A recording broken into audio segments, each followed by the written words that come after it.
Salut à toutes et à tous, c'est Agresson. Aujourd'hui, dans cette vidéo, je vais vous montrer comment débourgeonner les vignes. Alors, pour débourgeonner les vignes, déjà, il faut se trouver au mois de mai. En fait, on débourgeonne les vignes, à la période où les jeunes pousses sont d'une hauteur de 30-40 cm. Voilà, une fois qu'elles sont bien sorties. Et donc, avant que ça fasse le bois, et quand on voit encore les toutes petites grappes qui commencent à se faire, pour justement enlever en fait les jeunes pousses qui ne sont inutiles pour que les grappes puissent ensuite bien se développer. Voilà. Alors je vous dis débourgeonnage des vignes, mais oui, parce que c'est comme ça qu'on appelle dans ma région, on appelle ça comme ça. On appelle ça le débourgeonnage des vignes. Mais après, je sais que dans d'autres régions où il y a d'autres vignerons qui appellent ça l'ébourgeonnage aussi, sans le D, voilà, au début. Mais après, c'est la même manière, enfin, c'est juste une autre manière de nommer cette technique, voilà, enfin, c'est une autre manière de nommer cette activité. Voilà, donc, écoutez, là, au moment où je vous mets la vidéo sur YouTube, on est au mois d'août, mais donc, comme je vous l'ai dit, ça se passe en mai. On commence cette vidéo juste après l'introduction. Je vais vous montrer d'abord un petit schéma pour que vous puissiez vous imaginer à quoi ça consiste, et après on va regarder ça sur le terrain en vrai avec des vraies vignes pour bien vous montrer tout ça. Allez, on démarre de suite. Déjà, avant de commencer à ébourgeonner les vignes, en vrai sur le terrain, on va commencer déjà par un schéma pour vous expliquer.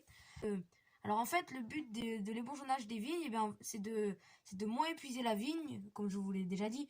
Donc pour ça, on va supprimer tous les futurs sarments, enfin donc toutes les petites branches qui sont sorties des bourgeons, toutes les nouvelles branches. Donc on va les supprimer pour que la vigne, ne s'épuise pas à en faire trop, parce que des fois la vigne, elle en fait trop et ça sert à rien.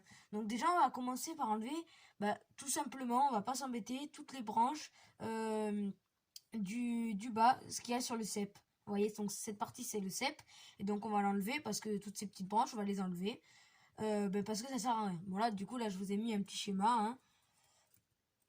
Hop là, donc là voilà, on enlève tout. Vous voyez. Et donc une fois qu'on a enlevé, voilà, donc ça va être déjà notre boulot, c'est quand on arrive devant le pied de vigne, on enlève en premier en bas, et après, vous voyez que là, on voit quatre petites branches là qui sortent, en fait ça ce sont les porteurs.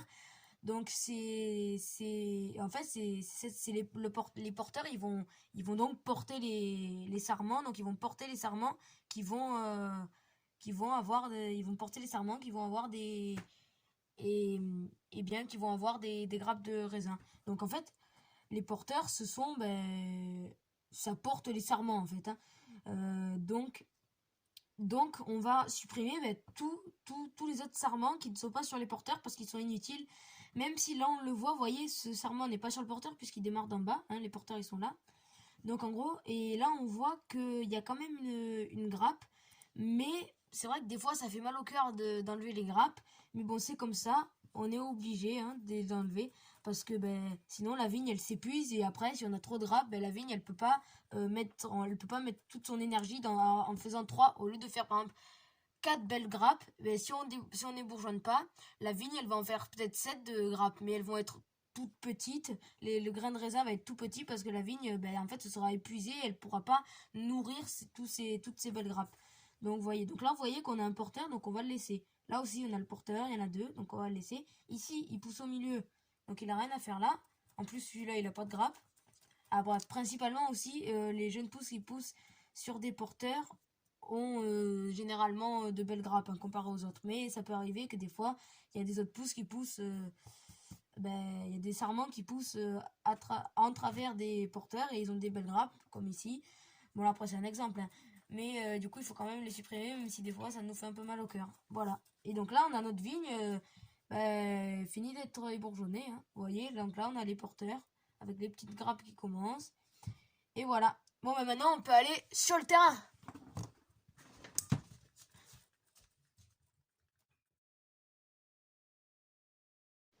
Maintenant, on se retrouve, et comme vous pouvez le voir, on est sur le terrain, devant une vigne, et là, je suis en train de débourgeonner la vigne. Donc, je regarde où il y a le porteur, et toutes les petites branches qui ne sont pas sur le porteur, je les enlève.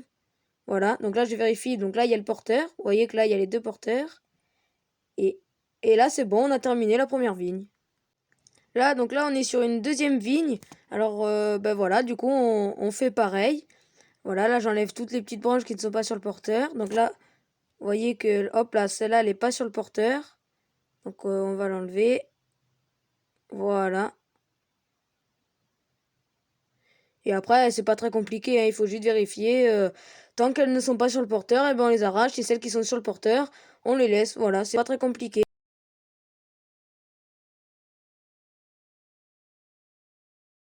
Alors là, on est sur un cas. Voilà, ici on était sur un cas un petit peu plus complexe. Vous voyez que la vigne, eh bien, elle n'a pas de porteur en fait parce qu'elle est toute jeune. En fait, il y avait un manquant, donc on l'a remplacé. Et donc cette vigne, elle a 3 ans. Et donc au bout de 3 ans, ce qu'il faut faire pour débourgeonner, eh bien en fait, on compte les 3 premiers sarments qui poussent à partir du haut. Et toutes les jeunes pousses qui sont en dessous des 3 premières pousses en partant du haut, eh bien on les enlève. Donc voilà, donc celle-là, on va l'enlever parce que c'est la 4e pousse. Et là, vous voyez les trois premières pousses. Et donc tout ce qui est en bas, on les enlève. Voilà, il n'y en avait que 4, donc c'était plutôt pas mal. Voilà, et là, c'en est une deuxième. Mais celle-là, vous voyez qu'il y en a que 4. Il y en a que 3, excusez-moi, il y en a que 3. Voilà, on peut les compter. Et donc là, c'est bon, celle-là, ben, il n'y a rien à enlever.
Cette petite vidéo sur le débourgeonnage des vignes est maintenant terminée.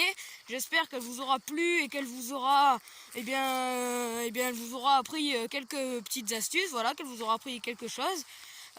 N'hésitez pas à mettre le like, même si je l'ai déjà dit dans la vidéo, mais je le redis. N'hésitez pas à mettre le petit like et à vous abonner, voilà, parce que moi ça me fait plaisir et puis comme ça soutient un petit peu la chaîne. On se retrouve à très vite pour une prochaine vidéo. Alors prochaine vidéo sur la foch, si je me rappelle bien, dans mon planning, oui c'est ça. Et écoutez, on se retrouve à très vite pour une prochaine vidéo sur la grille. Allez, ciao!